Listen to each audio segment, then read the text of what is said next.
নমস্কার বন্ধুরা, মায়ের রান্নায়ন ব্লগ চ্যানেলে আপনাদের সকলকে জানাই অনেক স্বাগত। আজ আবারও হাজির হয়ে গেলাম দারুণ স্বাদের রেসিপি নিয়ে। বরবটি তো সকলেই চেনেন, আর বরবটি দিয়ে নানান ধরনের রেসিপি তৈরি করে খান। তবে এই রেসিপিটা খেলে কিন্তু একেবারে মুখে লেগে থাকবে, এটুকু আমি বলতে পারি। আর এই রেসিপিটা ভাত রুটি সবের সাথেই ভালো লাগে। তো চলুন দেখে নেওয়া যাক আমি এই রেসিপিটা কিভাবে তৈরি করলাম। তার আগে যারা এখনও চ্যানেলটাকে সাবস্ক্রাইব করেননি তারা অবশ্যই চ্যানেলটাকে সাবস্ক্রাইব করে পাশে থাকা বেল আইকনটা ক্লিক করে রাখবেন। তো প্রথমেই দেখতে পাচ্ছেন আমি একটুখানি লম্বা লম্বা এবং মোটা মোটা করে আলুটাকে কেটে নিয়েছি, আর বরবটি কেটে নিয়েছি, আর নিয়েছি চিংড়ি মাছ। চিংড়ি মাছটাকে ছাড়িয়ে নিয়েছি, সমস্ত সবজি কিন্তু ধুয়ে নিয়েছি। তারপরে সরাসরি গ্যাসে একটা কড়াই বসিয়ে রেখেছিলাম, তার মধ্যে জল দিয়ে একটু গরমও করে রেখেছি।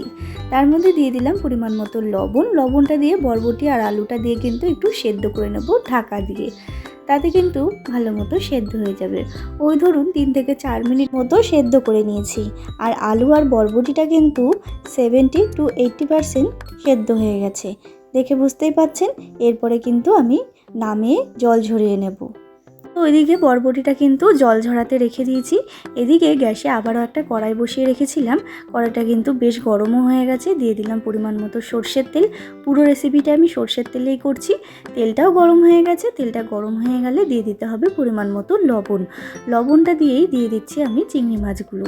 চিংড়ি মাছগুলো একটু নাড়াচাড়া করে দিয়ে দিতে হবে হলুদ গুঁড়ো, আর দিয়ে দিলাম রসুন এবং দিয়ে দেবো কয়েকটা কাঁচা লঙ্কা। আপনারা যেরকম ঝাল খাবেন সেই পরিমাণ দিয়ে নেবেন। এরপরে হালকা করে একটুখানি ভেজে নেব রসুন, কাঁচা লঙ্কা এবং চিংড়ি মাছটা।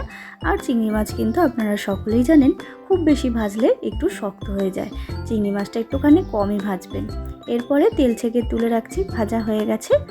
তারপরে ওই তেলের মধ্যেই দিয়ে দিলাম আরেকটু পরিমাণ সর্ষের তেল। এই রেসিপিটা কিন্তু খুবই কম তেলে রান্নাটা হবে। তো দেখুন তেলটা গরম হয়ে গেছে। এরপরে দিয়ে দিচ্ছি একটা বড় সাইজের পেঁয়াজ কুচি। একটা বড় সাইজের পেঁয়াজ আগে থেকেই কুচিয়ে রেখেছিলাম, সেটাই দিয়ে দিলাম। এরপরে পেঁয়াজটাকে হালকা করে একটুখানি ভেজে নেব। পেঁয়াজটা কিন্তু খুব বেশি লাল করে ভাজার দরকার নেই, হালকা করে ভেজে নিলেই যথেষ্ট। তো দেখুন পেঁয়াজটা কিন্তু হালকা করে ভাজা হয়ে গেছে। এরপরে আমি দিয়ে দিলাম ফোড়নের জন্য কালো জিরে আর শুকনো লঙ্কা। আপনাদের মনে অনেকেরই প্রশ্ন যে পেঁয়াজটা দেওয়ার পরে আমি কেন কালো জিরেটা দিলাম। আমি যদি কালো জিরেটা আগে দিতাম তাহলে কিন্তু পেঁয়াজটা দিয়ে ভাজতে ভাজতে কালো জিরেটা একেবারে পুড়ে যেত। তাই পেঁয়াজটা হালকা করে একটু ভেজে নিয়ে তারপরে ফোড়নটা দিলাম। ফোড়নটা বেশি ভাজা হয়ে গেলে কিন্তু আবার সকলেই জানেন তেতো হয়ে যায়, তাই পরেই দিলাম। এরপরে ফোড়নটা দিয়ে একটুখানি নাড়াচাড়া করে দিয়ে দিলাম সেদ্ধ করে রাখা বরবটি আর আলু। এরপর একটু আবারও নাড়াচাড়া করে নিচ্ছি ফোড়নটার সাথে, যাতে ফোড়নটার যে ফ্লেভারটা আছে সেটা যেন সমস্ত সবজির মধ্যে ছড়িয়ে যায়। এরপরে দিয়ে দিলাম আমি পরিমাণ মতো লবণ, আর দিয়ে দিলাম হলুদ গুঁড়ো। যেহেতু আমি চিংড়ি মাছ ভাজার সময় একটুখানি লবণ দিয়ে রেখেছিলাম কড়াইয়ের মধ্যে, তাই আবারও পরিমাণ মতো দিয়ে দিলাম। এবার ওটাকে ভাজতে দিয়েছি। আর এদিকে কিন্তু চিংড়ি মাছ, রসুন আর কাঁচা লঙ্কাটা একটু পেস্ট করে নেব। এতে কিন্তু কোনো জল দেওয়ার দরকার নেই, এটা শুকনোই পেস্ট করতে হবে। তো দেখুন বন্ধুরা, এদিকেও কিন্তু ভাজাটা একেবারে কমপ্লিট হয়ে গেছে। আর ওদিকে চিংড়ি মাছ, কাঁচা লঙ্কা, রসুনটাও বেটে নিয়েছি, সেটাও দিয়ে দিলাম আমি এই ভাজাটার মধ্যে। এরপর কিন্তু ভালো করে বেশ রান্না করে নিতে হবে, যাতে চিংড়ি মাছটা সারা সবজির মধ্যে মিশে যায়। তো দেখুন বন্ধুরা, আমি 2 মিনিট মতো আবারও রান্না করে নিয়েছি, আর চিংড়ি মাছটা কিন্তু সমস্ত সবজির মধ্যে মিশে গেছে। এরপরে দিয়ে দিলাম পরিমাণ মতো চিনি। চিনিটা আপনারা অবশ্যই দেবেন, তাতে নুন আর ঝালটা ব্যালেন্সে থাকবে।